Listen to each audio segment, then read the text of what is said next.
Greetings, we're Moravi and Carol Wanjao.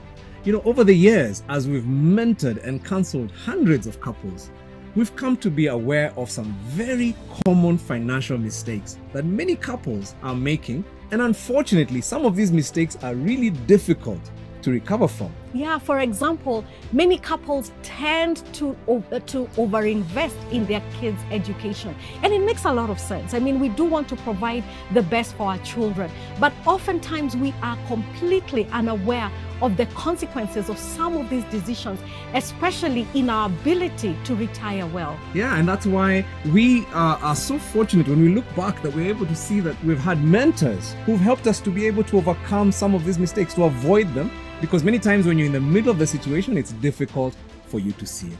So this Thursday, we want to invite you to a talk by the two of us, and it's entitled 5 Common Financial Mistakes That You Don't Want to Make as a Couple. And you know what? We're going to be teaching this from our experience, from the things we were taught, but also the things we've seen in many, many couples. You don't want to miss it.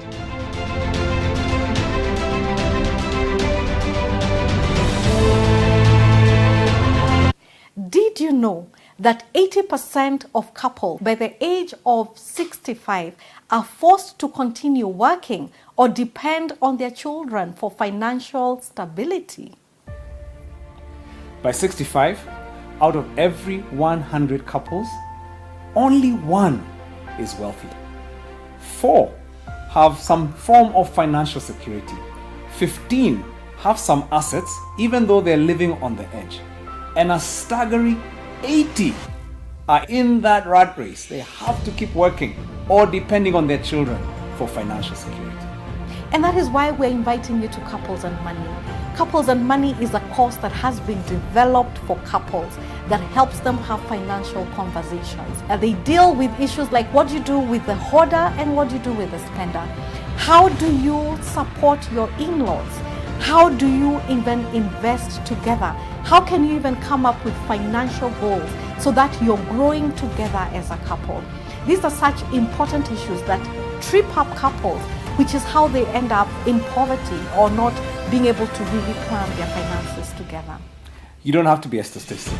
We believe that every couple, given the right foundation, working in the right community, can actually make it and be part of that small percent of couples who really do well. And so we invite you, sign up for Couples and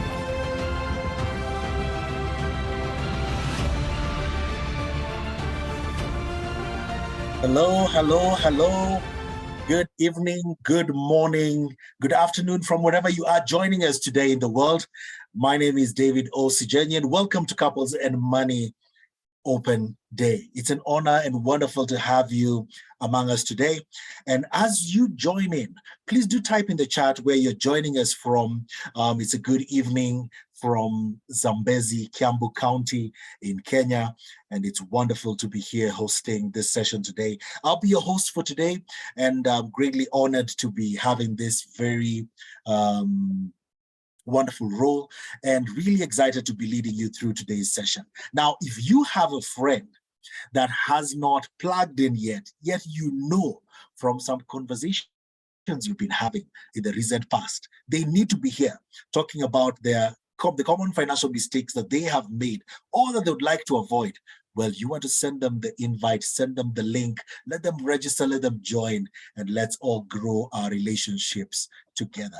So I'm beginning to see some people starting to type in where they're joining us from. I can see Betty and Moses from Kitengela, Gabriel Ayucha from Lolongo, Maureen Mungara from Kiambu Ridgeways. Isn't that interesting, Maureen, from on Kiambu all the way on the other side, and I'm from Kiambu all the way on this other side. We have Muindi Kimanzi having changed location to Uganda, Kampala. Or is it Kampala, Uganda? Well, it's wonderful to see. I can see Nancy Naswa from Kitengela, Edwin Shivo from Kasarani, Mugisha Emmanuel from Kigali, or is it Chigali, as my Ugandan friends would say. Morevi is also from the Kampala. I tell you, Karen is changing to Kampala. Change of addresses, we'll get to understand here what that's about. Kaveo from Makueni. Wow, Kaveo, Makueni, thank you. Mwangi from Choka. I tell you, people joining us from everywhere. Passes from Uganda. What is happening? Is there a change of location? Where have people moved to? Beth from Limuru, or do you guys know something we don't know?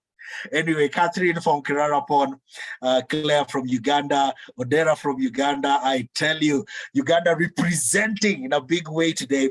Godfrey from the Keno leafy suburbs. Where? Godfrey, which part of Keno is that? Which leafy suburbs? How many trees are there? Anyway, just kidding. George from Jordan, Anne and Jogona from Kikuyu. Diana from Kampala, Uganda, Frederick from Westlands, Jeremiah from Uganda. Mondekis, Uganda is shining today. Karibuni sana. And where are you joining us from, Mondeki? Are you also in Uganda? Anyway, wonderful. It's great to see you all. And so we'll just get this started. I can see Lovenda from Turkana. Wow. Esther from Machakos County, Sheila from Kampala, and Temptations from Hot Lodwar. It's wonderful. It's wonderful. It's great to see you all here. Let's begin our session today with a prayer as we invite the Holy Spirit to just lead us through today's session. Father God, we commit this session today to you, and we ask that everything we're going to learn, may it infuse our marriages, our relationships, for the sake of our generations. Every speaker this evening, may they speak from your instruction, and may each instruction that comes through land as a seed in the heart or life of someone today that will transform their relationship forever for the better. We honor you. We commit this session to you in Jesus' name. Amen. Andrew and Gloria, it's good to see you from Woodley. Now we're going to put up a poll. We just want to know the representation of the people that we have in the room. So please answer each question that has been posted there. We just want to know who's in the room and what does the representation of the people here look like. Otherwise, it's great to have you. This event today is sponsored by Couples and Money. And Couples and Money is a 10-week class which runs online. And each week we watch a 30-minute video as a couple. We discuss it with our spouses. And then once a week, we meet online with a group of 4 to 5 other couples to discuss what we are learning. Now, some of the topics that are covered include your money personality, how to defeat debt, creating a family mission, creating an intentional money journey, building passive income, teaching your kids about money, and so on. And we say it's not just a class, it's a transformational mentoring experience. And each of our facilitators is also going through the program. My wife Rogoro and I are also facilitating, having gone through our own experience. And so it's wonderful to be here. Now, our expectation is that we'll work together to ensure every couple is creating wealth that doesn't harm them, but instead helps them make a difference. So most of the people on this call have done Couples and Money, but we are also aware that there are some of us that are here that are new. They're here for the very first time. And so we welcome you. And there's a question there just to let us know who's joining us for the very first time.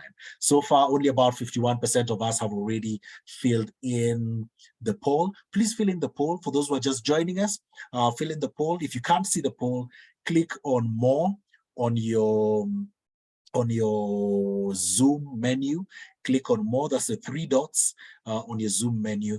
You'll see polls. Click on the polls and you'll be able to see the polls. Otherwise, it's wonderful to have each and every one of you. We see Lydia and Simon from Nairobi, Chapel, Ngong Road. It's wonderful to have each and every one of you. Thank you very much, Godfrey, for that. I think it got forgotten in the hustle of trying to put this together quickly, but we promise to change that as soon as we can. Great. So as you continue to fill the poll, I just want to acknowledge the presence of a wonderful couple. As I mentioned, most of the people in the call have done Couples and Money, but we have invited our friends, we've invited our relatives. We are saying that we do not want to grow ourselves. But one of the things that we do, and is customary for us here at Couples and Money, and even in our open days especially, is to interview a couple that has gone through the program. We believe in testimonies, we believe in testimonials where people are saying, I have gone through this and this was my experience. And so please help me welcome none other than Betty and Moses Maina, who are going to be sharing with us their story. Betty and Moses, hi, how are you guys doing? Hello. Hi, David. How are you doing? We're good. Wonderful, wonderful. You guys are sounding great. Your sound is coming through loud and clear. Maybe just for the sake of those that are joining us for the very first time, and even those that are seeing you for the first time, even though you've been part of the community. I mean, in August, we're just celebrating we've just entered the 600 mark of couples that have graduated through Couples and Money. And so it's very likely that there's people who've never seen you, they've never met you, they are seeing you today for the first time. So tell us a bit about yourselves. What is it that you guys do? Who are Betty and Moses? And why should we be listening to you today? Anyway, over to you. Thanks, David. So I'm Moses Maina. I'm a project manager in the telecommunication industry, IT. And Betty? I am Betty Maina.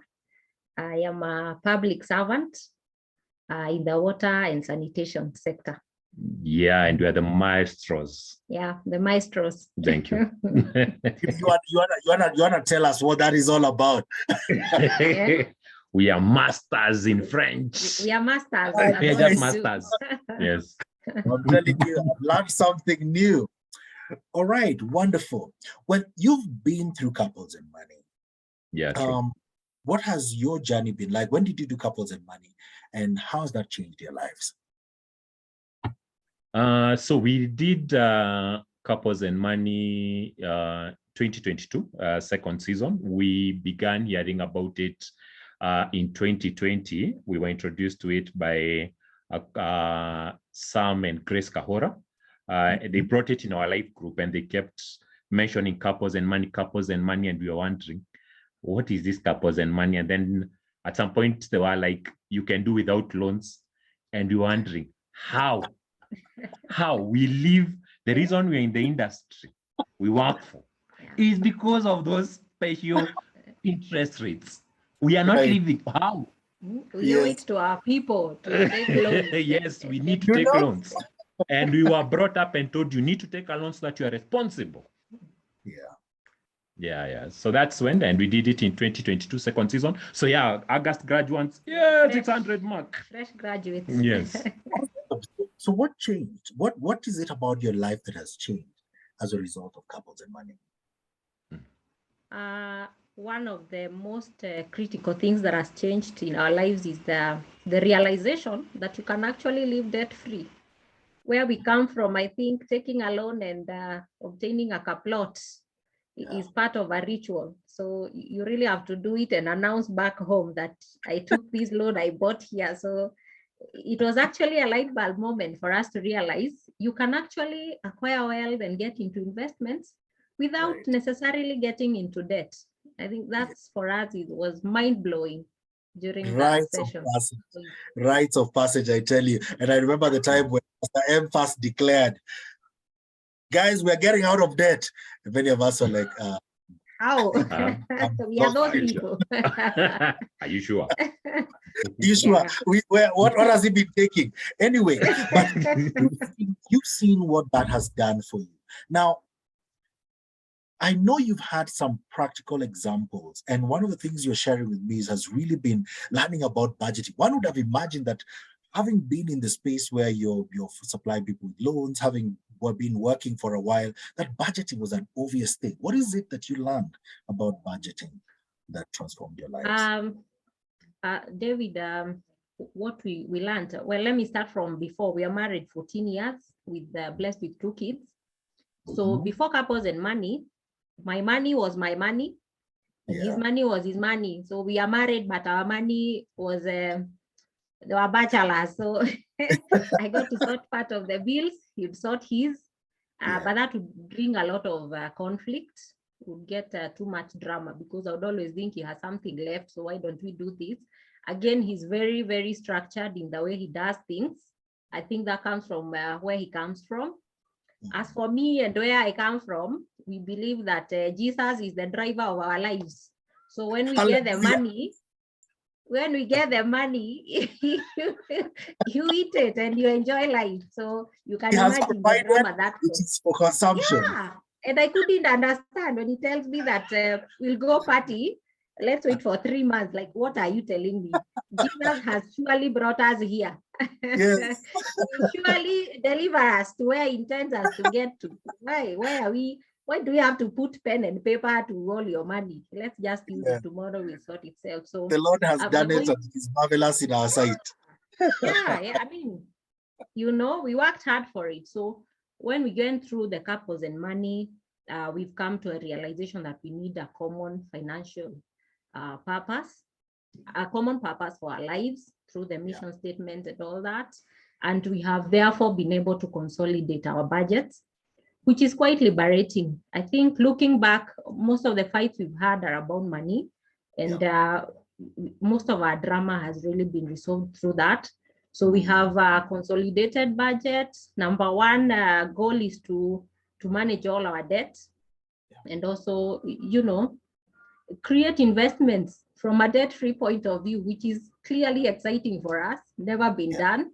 And then number two, we get to have a sense of accountability, because the budget is common. We get to review it regularly. We go to money dates to review those things, which is really exciting. I thoroughly enjoy the money dates, David. So that's a good thing for me. And we thank God that we got into couples and money. Wow, amazing. Yeah. Most of the things I'm thinking you really, really laughing as Betty is outlining some of these things. What's your take on it? So just as she said, so you see, when you get into drama states and you're getting out of drama states and you think you're in discovery states and you're running separate budgets, trust you me, you'll be pulled back into drama states. So we would always think we are out, and then we'll be pulled back. So couples and money did really now get us out, and we now knew we were out of drama states, and now we needed to. And that having that common purpose, especially the bits where the kids now, we have a common goal of training our kids on how to spend money, getting plans on how will they learn? How will we make sure that these wants, they learn that for your wants, you need to save, those are the small things we plan to teach our kids, and we've already come up with strategies around those ones. So it's been a beautiful journey, and we thank God that we went through it. And even the money dates, most people think the money dates you have to go spend. We have very funny money dates. Sometimes we just sit on a rock, on a stone, and start throwing stones, and we just talk, and the conversation are always interesting. Yeah, I'm definitely going to borrow that one. And listening to you guys, listen to you guys all day. You have the most interesting way of telling your stories. For someone who's here for the first time, this is probably their first session, and they're asking themselves, just like you did when your friends were talking about couples and money, they're asking themselves, what's this couples and money? Why should I even bother? What would be your parting shot to them? I'll just answer them through our own experience. Every time we come home in the evening, we always review what we have learned in couples and money. And what has been common is we always ask each other, what if we took this couples and money thing 10 years ago? The answer is always, where would we be? We can't even believe where we would be. Like, we regret we did not take it 10 years ago. So for anyone who wants to join couples and money, like, you need to join it like yesterday. You need to join it like yesterday. It's always a learning thing. We've gone to school. We have graduated in so many aspects of our lives, but that is nothing compared to what we have gone through in the last 10 weeks. It is just mind-blowing. And the fact that it is anchored on Christian principles, that's on another level. Like, don't hesitate. And the bit where you the classes, those sessions that you have, it's an engagement. So your 5 couples all going through life and everyone is sharing their bit. So sometimes you think you're the only person whose budget is not fitting a certain goal. Then you hear another couple have the same, have gone through the same thing, and they have a practical solution of how they're working it out. And that was the most amazing thing, as it's a way of sharing. Community. And you become a community, become a family. And even when you get one thing that I remember, the cash flow game, that was the most interesting thing. Because I remember we took the smallest, we were the secretaries, little money. That little money we had, we were the second to get out of the rat race. Like the doctor and the lawyers who had too many mortgages to pay. And the pilot, it's the most practical thing, and you understand so many principles on money, and it was an eye-opener. So for anyone who hasn't done Couples and Money, it's real, it's true, and it is happening to people, real people. Over the 600 couples, it's happening. Guys are Real out of people. debt and everything. So that's the most amazing thing. And ideas are made. Awesome. Thanks, Awesome. David. Awesome. Yeah. So much, Betty and Moses. Like I said, we definitely need to do this over and over again. I feel like there's so much we need to touch on and talk about. A lot. Looking A lot. forward to engaging with you some more in the days to come. Well, you've had it, ladies and gentlemen. Betty and Moses just graduated in the August, in the season that started, the season that just ended in August. And so you two can begin to benefit from what Couples and Money is about. Today, we'll be talking about the 5 common financial mistakes you don't want to make as a couple. Now, my name is David Osijenyi, for those that are just joining us. And if you haven't filled in the poll yet, just go on to the more, click on the polls and fill in the questions that we have posted there in the polls. I am corporate MC, a moderator, and I like to facilitate events. I love this space because then my element really comes out. But beyond that, I'm a certified professional coach with the International Coach Federation. I'm a trainer and a consultant working closely with business leaders, just help them navigate through the personal challenges that affect the growth of their businesses. And today, to take us through this topic, is a wonderful couple that I've known for a while. And ever since I met them, my life has continued to transform. With every conversation I sit with them, I learn something new. And the people that have been in these sessions before will begin to tell you that every encounter with them is transformational. They are both pastors, authors, entrepreneurs, and mentors to many. They are parents to 3 successful young people. Successful because one of them, we have her products bearing her name in our house. They met when they were studying at the UON, University of Nairobi. They were studying biochemistry.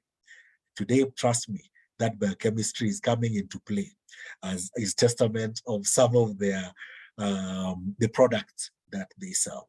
Both of them are trained in theology, while Pastor Caro is also a trained marriage and family therapist. They have been married for 28 years. Ladies and gentlemen, these are none other than my spiritual authorities, Pastor M and Pastor Caro Anjao. Karibuni sana.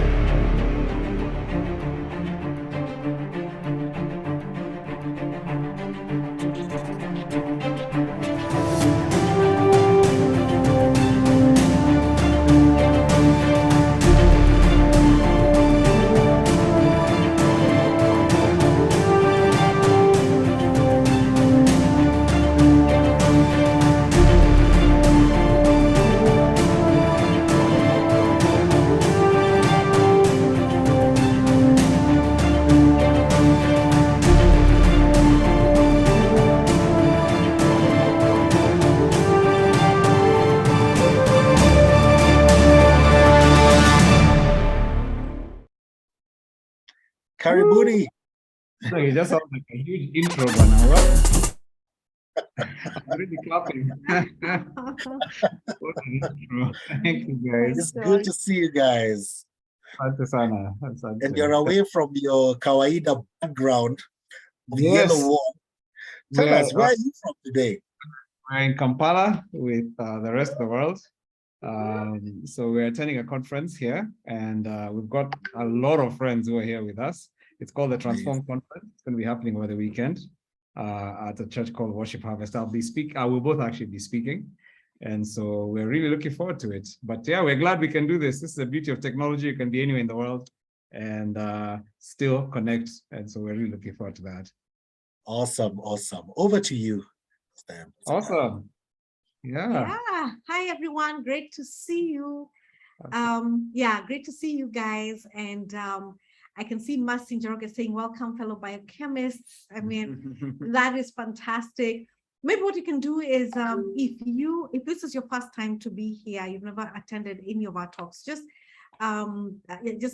put up your Zoom hand just so that we can see other first timers amongst us. But Wow, karibuni such a sana. lot of people. Yeah, karibuni sana. Awesome. Yeah, Welcome. see, Nange, Gloria, Maureen, Esther, Shadra. There's a whole bunch of people. See. Wow, Gladys and Mercy and Robert. Oh my goodness. Let's just appreciate all these guys. Welcome, all the old timers. It's really great to have you. Yeah, it's so good to have you guys. And we're grateful that you can be part of our community tonight. As you've heard, we're Mureithi and Carol, and we're looking forward to this evening. Yes, very excited. Yeah. Very excited. Yeah. And as we start, maybe we'd love to just ask you a question. Maybe we like asking questions as we start. Huh? Yeah. So what's the best financial decision you've ever made as a couple? So maybe let's just start with that. Have you guys ever made a good financial decision as a couple? And this is subjective, so it could be that you have different answers. So whoever is at the keyboard can type what they think. But what's the best financial decision you ever made as a couple? Yeah. I know I hadn't even given you that question. So, No. Yeah. So what's the best? What do you think? Like for us? For us, I think the best financial decision we made was I remember we used to save.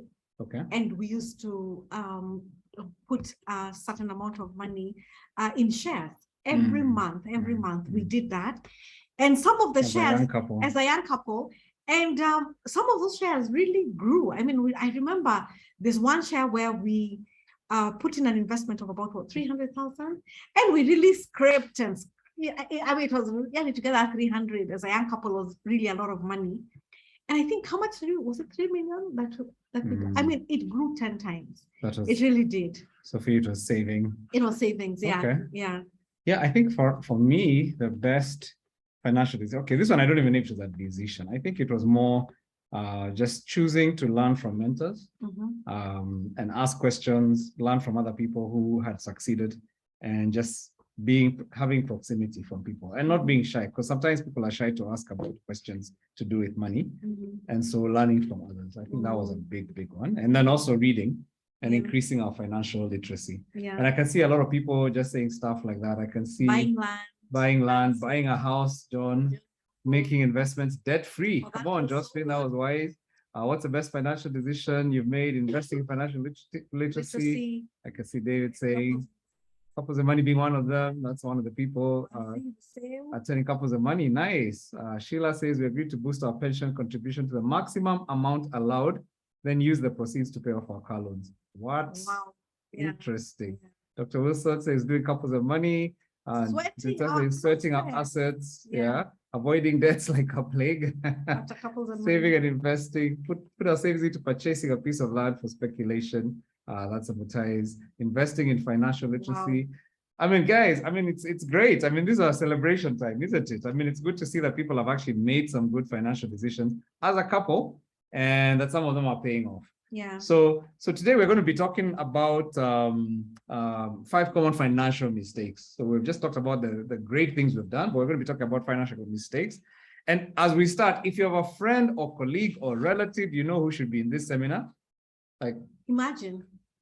We can pause, you call them. Just call them, like text them, send them a flyer, just the link that you said, just send it to them. Yeah.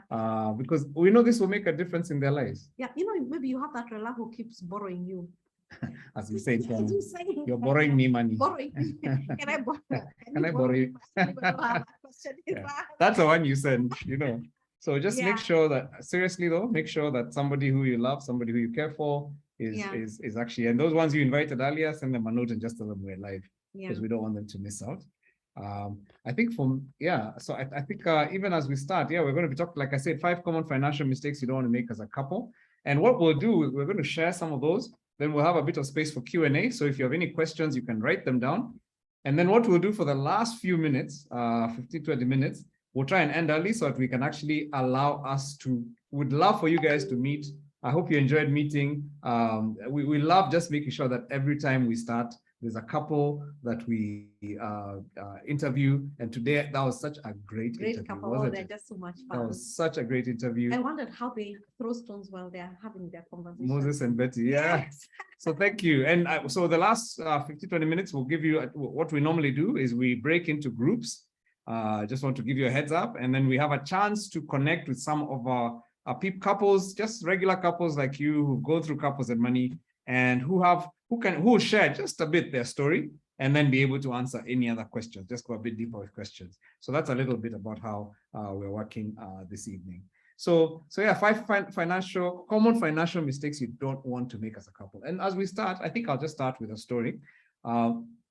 You know, and let me just say, we have a live audience today. We've got some friends who are with us in Kampala, so we're actually not just doing this alone. But there's as we start, I mean, there's this couple that we're discussing with our mentor, and one day we're just talking with him, and he actually began to tell us about some of the things that had really troubled him. He's 60s, so we're he's about 10 years old. About 10 years. We're in our 50s, he's in our 60s. And many of our mentors, by the way, are about 10 years older than us, or even 15. But he was telling us about some of the things he saw. And he talked about the fact that many of his peers who are now in their early 60s and mid 60s were facing significant financial woes. And what surprised us is many of these guys were actually people who were wealthy, at least in our eyes. They had good jobs, top level jobs, C-level, what they call C-suits, your senior managers, CEOs, CFOs, whatever. And these are people who had retired or on the verge of retiring. And they were retiring from good jobs. What in Kenya we call big jobs. They had big jobs. And then the thing about it is, he said, as he had talked to people, and he's similar to us, he talks a lot with people, helps couples and helps people. And he's just telling us, you know what? He's realized that many of these people made some crazy bad mistakes when they were younger. And that these had led them to a place where now they were panicking as they were retiring. Can you imagine you've been a CEO of a big company, you've been in a high level position, and you make some crazy mistakes, and now you're afraid of retirement, and you're maybe 3-4 years from it. And so we want to learn some of the lessons we've learned and help us as couples today avoid the same mistakes. And some of you are young couples, this is the best time for you to be here. Some of you are older, but I think it's never too late to learn. So 5 mistakes, common mistakes that couples made, and how to avoid them. And so we're going to be learning about those mistakes you don't want to make. And I think the good thing is of learning from older people, because you don't want to learn from your own mistakes. Well, it's always better when you learn from some people really people. enjoy learning from mistakes, but let me just be honest, we don't. Painful. On that we don't want to learn from our own, we'd rather learn from others. But here are some of the mistakes. The first one was not investing early enough.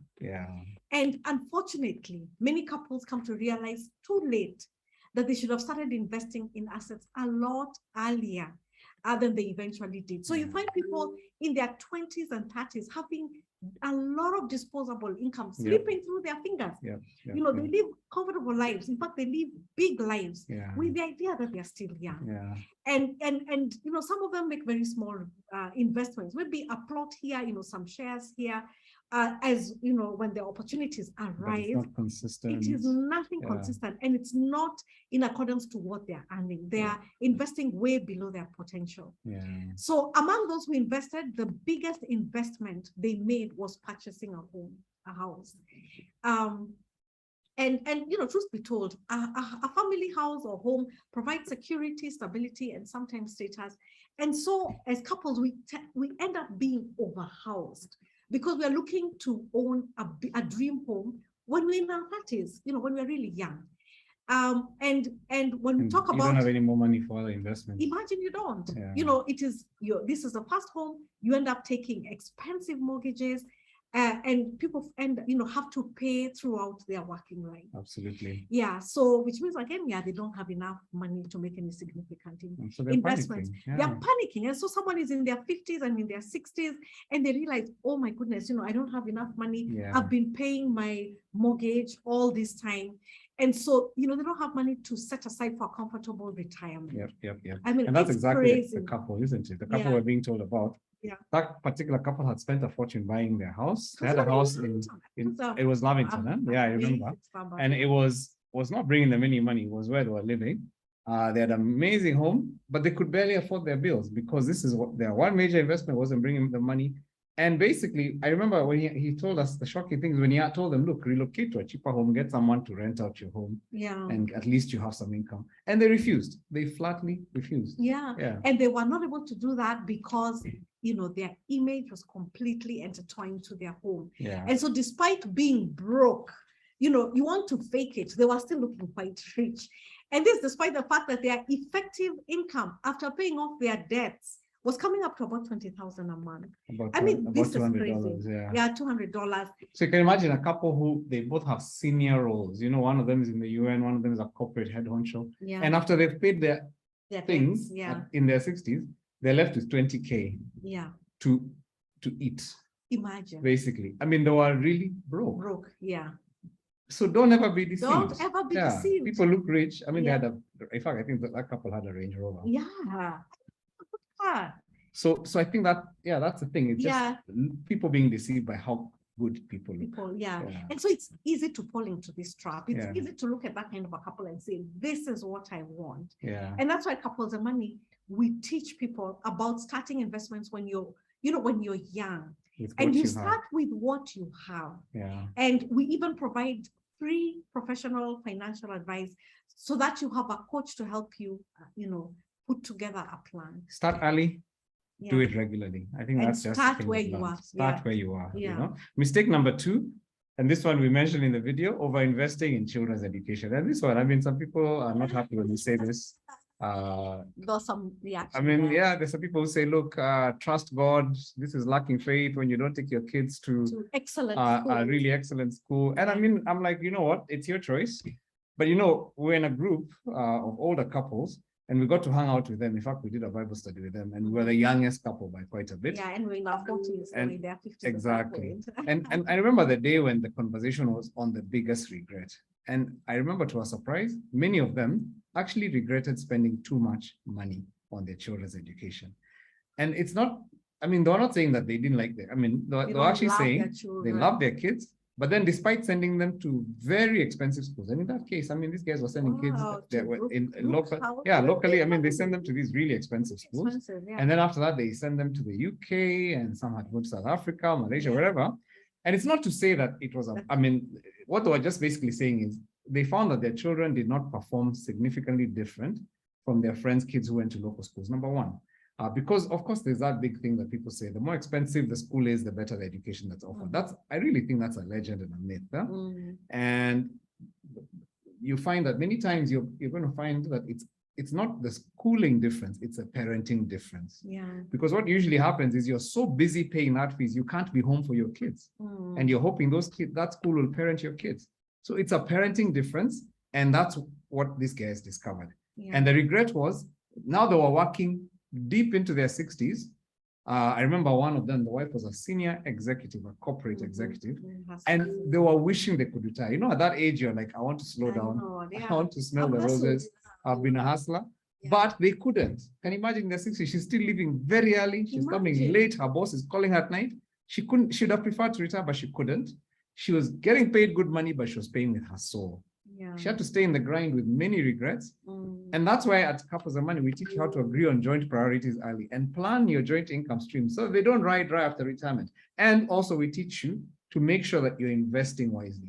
Yeah. because you can actually, I mean, so these guys, I mean, even at that age, they hardly had time for their kids because they were too busy in their 60s. These same kids that they invested in their children. So that's something that it opened our eyes, by the way. I mean, it's not like we say take them to a cheap school. That's not what we're saying. But we're saying be very careful not to don't always assume more expensive is better. And also understand that, you know what, there are other things that are priorities. And it's not the school that will help your children become the best citizen possible. But there are actually some other things that you can do as a parent that will actually help. Yeah. And so don't get fooled, because it's another level of peer pressure. Children's education. Where do your kids go to school? Which academy? Wow. Which group of schools? Exactly. Yeah, which is why we say in Couples and Money, we teach you, just how to agree, how to have joint priorities.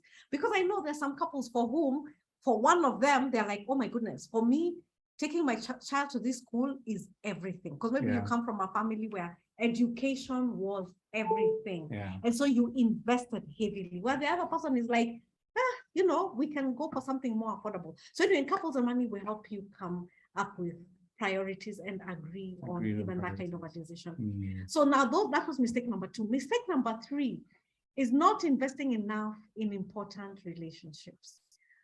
Now, this mistake is not only common among many, many couples, but it is also socially acceptable. Yeah. In fact, it is quite understandable when the husband or wife work long hours. In fact, we normally like to say we're very busy, and it's acceptable. Yeah. So long hours away from home, or even working 2 different countries or continents, because they're earning for the family, right? Yeah. I mean, it's quite understandable. Even relatives understand this, and especially in these very difficult economic times. And yeah, fine. I mean, and it's actually something you understand, because it's true. I mean, sometimes things are just difficult, and sometimes you find it's almost like this person has to work away. The family has been disrupted, so they have to stay in a different place. And so you just find people it's become very common today to just find people living very separate. And I think the one disadvantage of this strategy is that you actually develop patterns of separation, which means that a couple is just not used to staying together in the same house for very long. When they get older, they find it difficult to stay together after retirement. Yeah. And this is what we saw with one of our older friends. Actually, this is a relative. Yeah. It's one of our relatives. Yeah. They were so used to working. Yeah, they were so used to working in different towns. And, the man would come home over the weekend. And, once they retired, they decided to move in together. I mean, to live in the same house. They are married, house, but they're not. They live in the same house for weekends, or maybe once in a while on a holiday. Yeah, but they'd never actually stayed together. So they were like, okay, now we're together. But after a short time, you could tell it wasn't working out. Yeah, they were both, used to having their own space. So actually, what happened is that the guy ended up moving up country, purportedly to run the farm from there. While she stayed in Nairobi. And of course, they continue to see each other over the weekends. Now, for such a couple, they're not enjoying the comfort of being together. Yeah. They're not enjoying the companionship. In retirement, when those phones stop ringing, when your importance goes down, you really do need a good relationship. They were missing out on sharing lives, or missing out on sharing their stories. The kids, have already left home.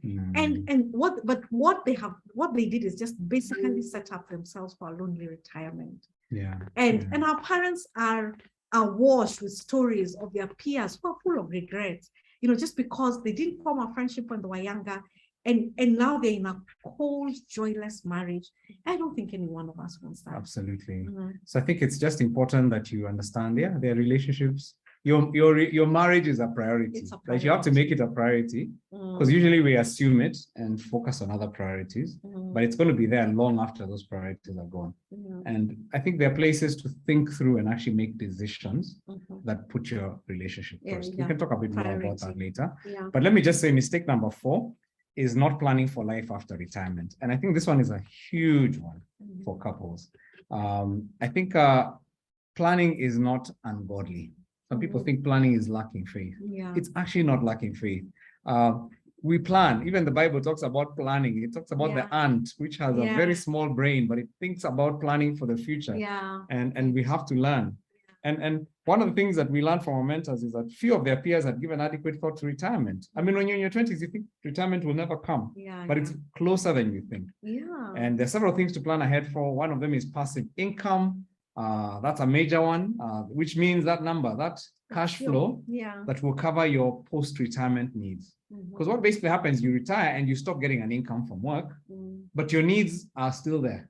Sometimes they even increase. Because you have to pay for help. Well, I'm assuming maybe your kids have left. So let's assume. And then maybe you've got your retirement benefits. So, but you should still be earning at least, you should still be getting passive income, at least 75% what you are earning. That's what the experts say. And basically what happens is now, although you're not paying school fees, you're paying health insurance. And that thing is crazy. Right now, our parents pay an average of 250,000 a year. I mean, this is what we pay for each of our parents in their 80s. That's what they pay. Yeah. That's what they pay. Well, not we pay. That's what they pay for their annual health insurance. And there's nothing as depressing as having to downgrade your healthcare. And yet this is a reality. That's what happens to many people. You can't afford to go to a hospital. You can't afford airtime. You can't afford because you didn't have passive income. And that's a major one to plan ahead for. At Couples and Money, we actually teach you how to multiply income streams and how to convert them into passive income. And I think you had the couple earlier talking about that. The other one is relationships. Good relationships. We've talked about this one recently quite a bit. That they're crucial for emotional well-being.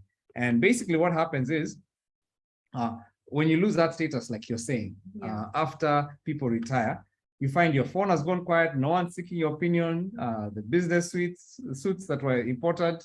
You just, in fact, where are you wearing a suit to go to? You've got like 7 suits and you can't wear them because where are you wearing to your them? village, that doesn't make sense. So you become so ordinary. But what helps is having a retirement community of people that you can socialize with, including your spouse, by the way, because your kids will go. And so who are those people that you're investing in relationships with?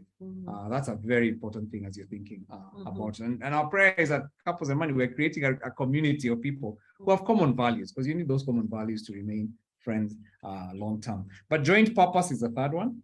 I find that people don't think long term in terms of retirement. When you have a purpose, those years are not just a stop. In fact, they can even become more significant than the years when you're working. And how do you create as a couple joint interests that keep you working together, keep you contributing together towards being a blessing to others? And this is something that really will connect you even after retirement. And that's one of the things we teach at Couples of Money, how to develop a joint mission statement. So that's another major mistake, that people live like retirement isn't coming, but it is coming and it is inevitable. That's so true. So that's mistake number 4. Then we have mistake number 5, and that's not teaching children about money. I mean, this one is crazy.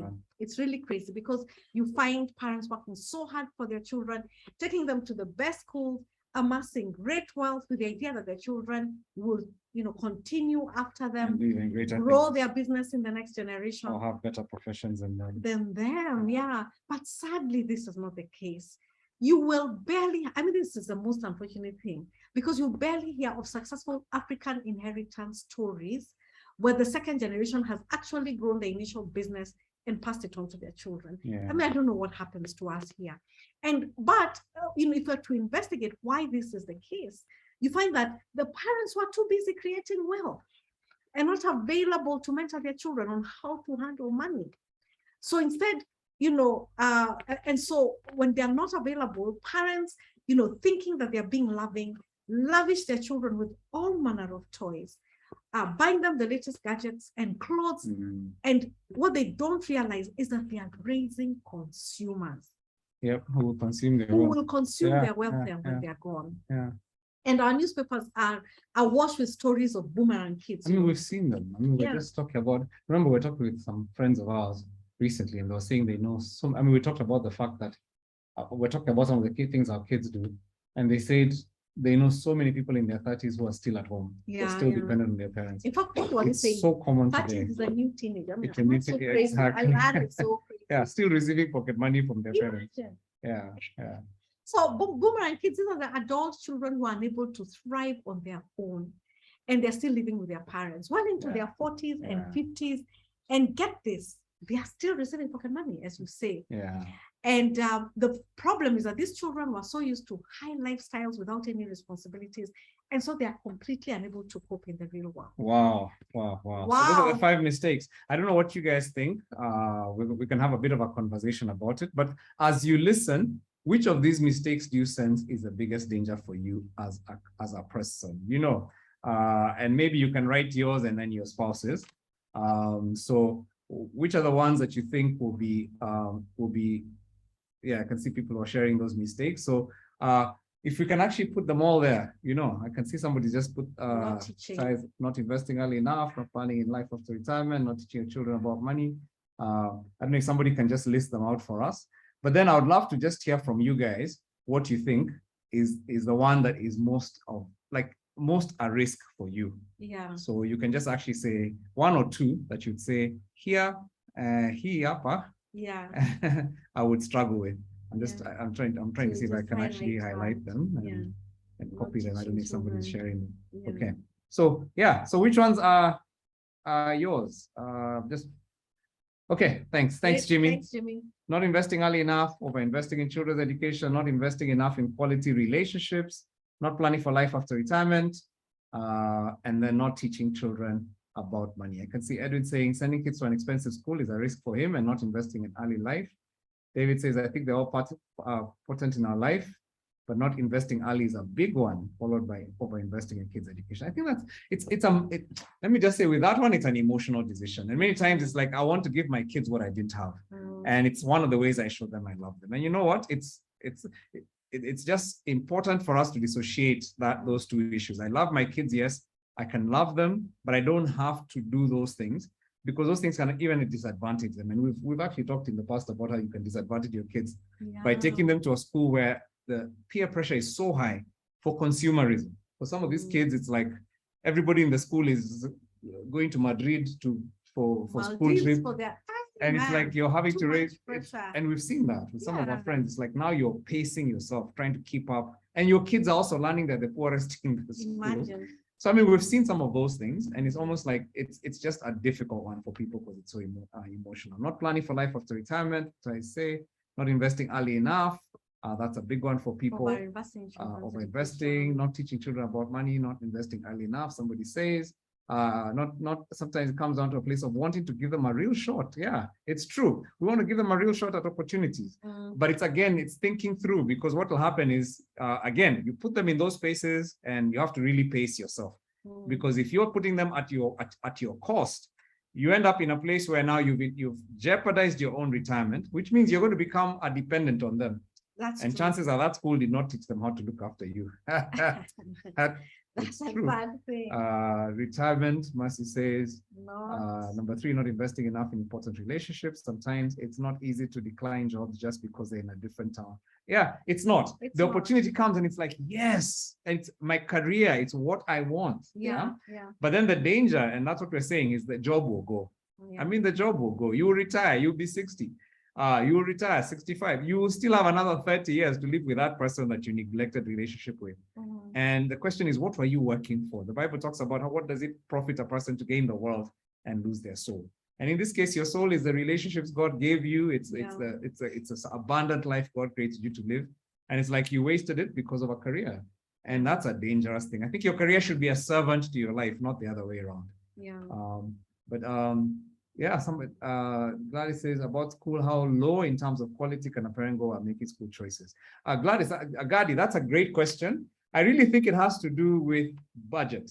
And that's one of the things we teach at Couples of Money. What is your budget? And so I'm not saying you can't afford, you shouldn't take your kids to Brookhouse ever. But I'm saying if one of the things I usually teach people is you should be saving at the very least 20% of your take home.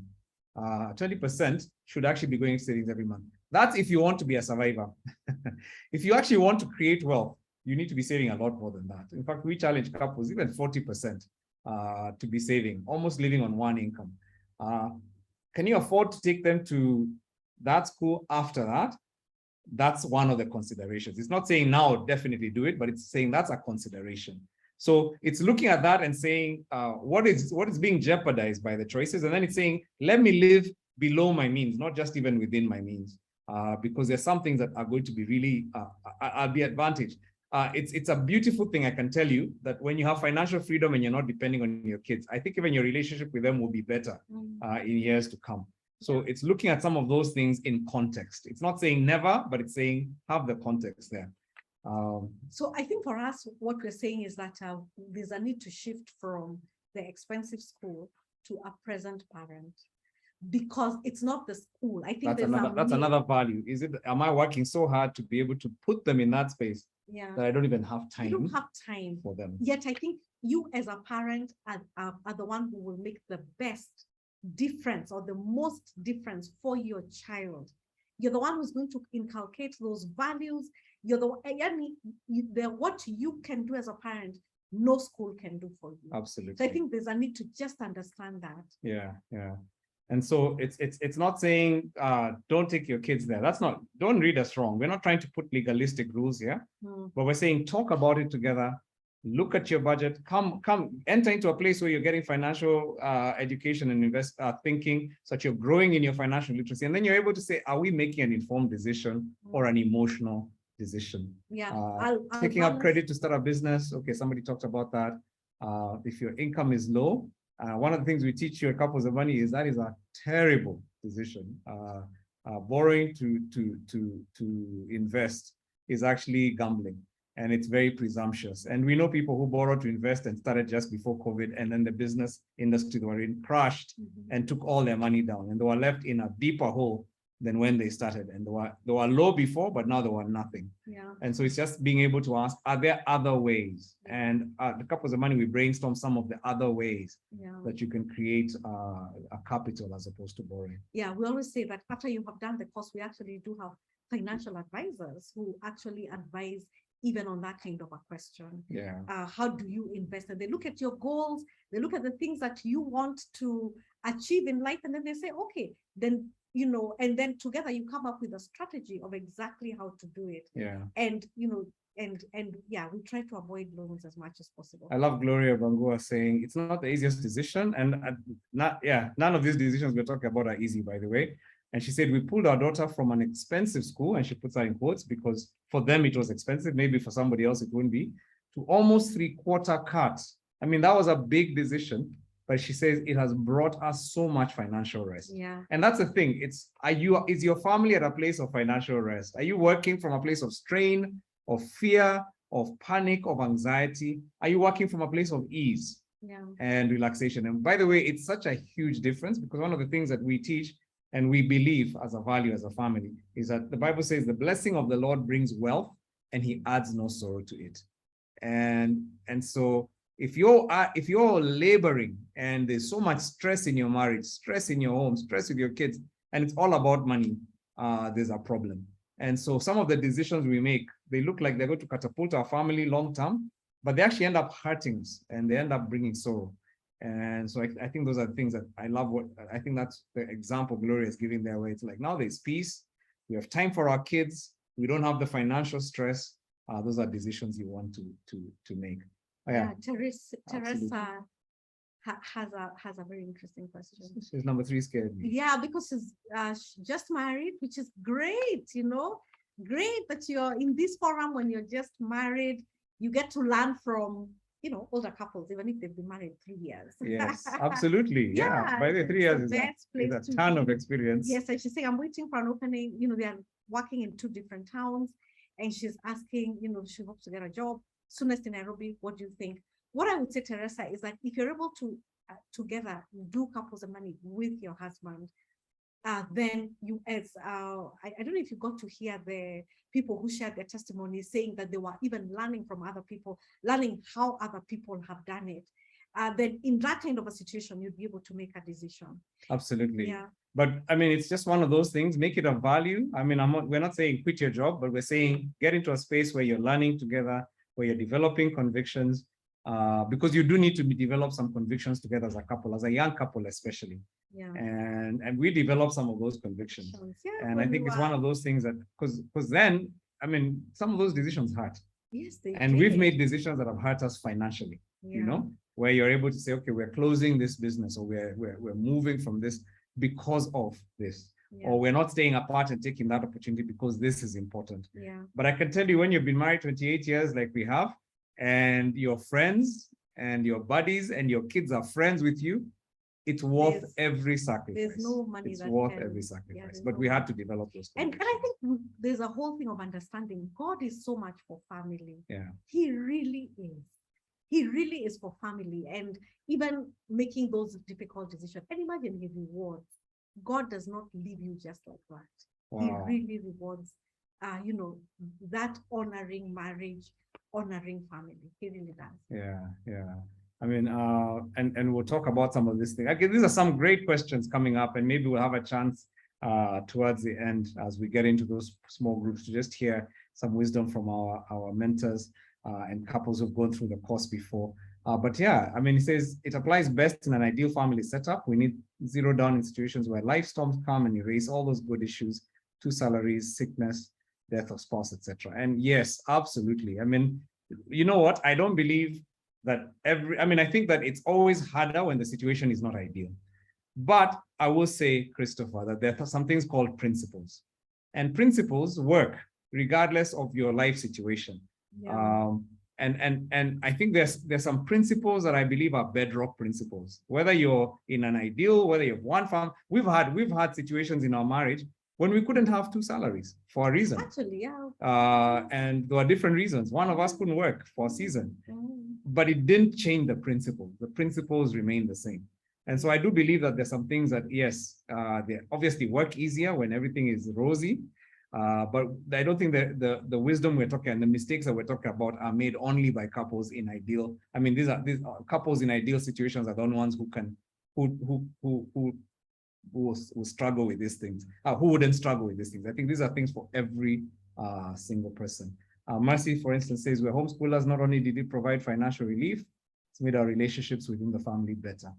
That's a radical decision, Mercy. Yeah. And again, those are those decisions that people make that are countercultural. Yeah. And it's not for every family, but I mean, we made that decision at one point in our lives, not all the time. I mean, Yeah. but it was a huge investment. Financial relief. It was actually. a huge financial relief. It allowed us to do some major things financially that now we look back and we're like, again, because we made them when they were young. Time is your friend when you start investing when you're young. Yeah. And it just gave us a lot of relief. And so, but again, it was radical Mm. because none of our It friends was. was doing it at that time. Yeah. And it was just crazy. So again, being in Couples and Money gives you those like-minded friends who are doing some crazy things where you can say, okay, if these guys are doing, let's ask them the questions. How did this work? Mhm. Why are you doing it? Et cetera, et cetera. So Yeah. these are really good, good feedback, guys. Those are really good thoughts. Let me just say, for us, as we've listened to mentors and as we've watched our parents having conversations, and even counseled couples ourselves, and we've counseled, literally, we've been involved in relationships with hundreds, if not thousands of couples over the years. We realize that finances, they play a huge role in families. And the biggest danger we've observed is that many couples, even with good intentions, they don't know how to talk or work together to building wealth. Yeah. I mean, we always say that financial incompatibility is one of the leading causes of divorce worldwide in marriages, because the Bible says a house divided cannot stand. Yeah. And this is the situation in many of our homes today. However, things can be different. And that's what Couples and Money is about. I mean, at Couples and Money, we focus on different topics. I mean, some of the things we talk about are really, really pertinent to the issues that we're talking about even today. Yeah. Yeah. And the things that we talk about are things that make it difficult for couples to talk about money. Yeah. And so we teach people, or we teach couples about how different backgrounds and personalities will cause you to approach money differently, cause you to have very different perspectives. We talk about different money personalities like hoarders, spenders, avoiders. You know, we talk about these things, and they really help people understand why communicating about money is so hard. But we also talk about the way now to start communicating. It's like a mirror in your life, huh? It Yeah. shows you why is this thing difficult? I mean, why are our families so different? Yeah. And why is that a major cause of pain in our relationship? And when we talk about money, Yeah. we talk about things like communication. I mean, one of the things that many people wrote in that Yeah, survey is survey. communication is I'm always amazed every time we do that poll. Yeah. Like communication is always a always a huge big topic thing. for couples. Yeah. And we talk about it, you know, we talk about some of those challenges that make communication hard, but then we teach you how to have regular, practical, and effective money conversations. And many couples, by the way, cite that as one of it's like that alone was worth the A cost. money date. You know, just Yeah. how to be able, and you had the couple saying how Yeah. money dates are enjoyable. Yeah.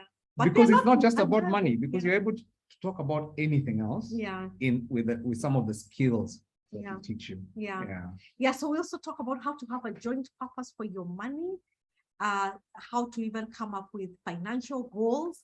You know, having financial goals is not an easy thing, common Yeah. ones, but we teach you how to do that. At every stage, in your Every 20s, in your 30s, 40s. Yeah. What goals? Yeah. Financial goals. We teach you how to investment defeat goals. debt. I mean, we Yeah. talked about debt and how to defeat it, the practical tools to do that, and how to create margins to generate true wealth. So that capital you're talking about generating, you can actually create it through margins. Yeah. And we teach you how to do that. Yeah, and also how to become good investors together and how to teach your kids about money. Yeah. I mean, let me tell you guys, I mean, this is something that we have fun talking about. We have fun teaching it. And the best thing for us is just the joy we see. I mean, how people just, I mean, you had the testimony today, how people just wake up and it's like, oh my God, we had all this potential. I wish we knew Yeah. this 10 years ago. Yeah. And then they start to fly. Yeah. And so for us, I guess what we're really saying is we want to invite you to be part of our community. We want to invite you to be part of Couples and Money. And for those who've already signed up, you're going to get logins in the mail very soon because class starts 15th, September 15th. September 15th. That's in a couple of 2 weeks. Yeah. And so if you've not signed up, we still have spaces for the class. And yeah, we'd love for you to be part of our community. Yeah. And so I don't know, MC, if you have any questions or things you'd like us to talk about. But hey, these are some of the mistakes, and we believe that no couple here will make those mistakes because you are part of this talk. Thank you so much, Pastor Morathi and Pastor Carol. As in, you guys really unpacked that. And indeed, there's so many questions coming up, and you've addressed some of them. But I like something that you mentioned that would be discussing this with some of our mentors. Maybe just speak a bit about that, the breakout rooms and how we do that. Okay. So we'll talk a bit about the breakout rooms. What we're going to basically do is we'll enter into the breakout rooms, and each of the breakout rooms is led by a couple who've done the course. Yeah. And so they're first of all, we wanted you to just get in touch with real life people. You can, Yeah. okay, I was going to say you can pinch. You can't pinch them online. But real life people, you can just see, okay, Yeah. how did this work for you guys? Hear their story, but also there's a chance to hear some questions, Yeah. to fill some questions with them. And basically, you're going to hear about how Couples and Money works. It's a fully online course. That's one of the things that's unique about this course. It's fully online. You pay, you get video content, access to video content. Every week there's a 30-minute video. And then you watch it, and then your spouse watches it. And the beauty of this is you can even be in different places. Yeah. So for those of you, I mean, one of you is in Lamu, one of you is in Nairobi. There's no barrier. You can actually watch. And then you have a class which happens once a week, 1.5 hours on Zoom, just like we're doing tonight. And so it's a class with other couples and with a facilitator couple, a mentor couple, and you just discuss and grow. Yeah. And that's just one of the beautiful things about this course, that it's so convenient. And also, let me say this, CJ, before we go into the groups, is the course cost, because this is something people usually ask. The course cost is 25,000 shillings, which is about, well, I know that there are going to be some calculations into what that is in dollars. But different. yeah, it used to be about 25, it used to be like what? 25,000, used to be $250. But now the dollar is low. So if you're paying in dollars, it's even a very good thing. But we actually have a special offer of 19,000 per couple, not per person. Yeah. So, and usually what we do is if you don't have the money right away, you can pay a deposit of just 2,000 shillings or $20, which secures your space. And then you pay the balance each month. It's almost like you pay 6,000 a month for the next 3 months. Yeah. And so that's kind of how this works. And yeah, I mean, very, very. And I think even the 2,000 allows you to do some 2 classes. You actually do get some free 2 content, classes. even just with that. Yeah, just for you to test out, for those who want to test out. Although we do want to say, we don't want to end it at testing. actually do the whole course. Yeah, it's Just do the whole actually a course. financial, that's the way to do it. So basically what will happen is, maybe we can say a prayer for people, Yeah. and they'll go into the we'll go breakout into rooms. the breakout rooms. Let me just say for the sake of those who are always interested, you did the poll and you're like, you never told us what the results of the poll were. I think 0 to 5 years is the majority, is the large group here, is about 36%. So all of you 0 to 5 year people, so cool to have you here. And then always followed by 11 to 20 years at about 32%. Yeah. So 6 to 10 is about 17. Yeah. So then people who've done couples of money, we've got about 65% who haven't. Yeah. So that's so exciting. And then let me tell you, the topic that always comes is communication. So I'm just going to share these results here. The topic that always people ask about is communication, 74%. And we're really hoping that this is going to help. Yeah. Because the money will just be a real handle, and marital conflict, which is part of that as well. Yeah. We don't talk about sex in couples of money, and but, we're always surprised. Look at that percent. But I think if your money is working best, your sex will actually hopefully it'll start to align. And in-laws as well. We do talk a bit about in-laws with money, especially. Yeah. And then how did you learn about this event? I mean, there's most people it's friends. So thank you so much, guys, for spreading the word. And then I can see WhatsApp is another big one. And then I saw a lot of people say that this was relevant to them. So thank you, guys. So what we're going to do is just say a quick prayer. And then, like we said, for the next 20 minutes, we're going to get into those groups. I think our administrators are going to just put the groups up. And then just, do people click on a group or they get assigned to a group? Okay, so you see the groups there, just click into a group and join it. If you're assigned to a group, just say yes. And then that would be it. In your group, ask questions. Your facilitators will share their story, why they did couples and money, who they are, what they do, how they, on couples and money, what that was like for them. And then, just feel free to ask them questions. They are there for you. All right. So I'll say a quick prayer. Lord, thank you so much for every single couple in this forum. What a great evening together. Thank you for the lessons that we've learned. And thank you for just teaching us about mistakes, that we can learn from other people's mistakes so we don't have to make them ourselves. And Lord, as for every couple who's been here, who's gone through some of the pain of these mistakes, I pray for your encouragement. I pray for your comfort. I thank you that you're a God of a second chance.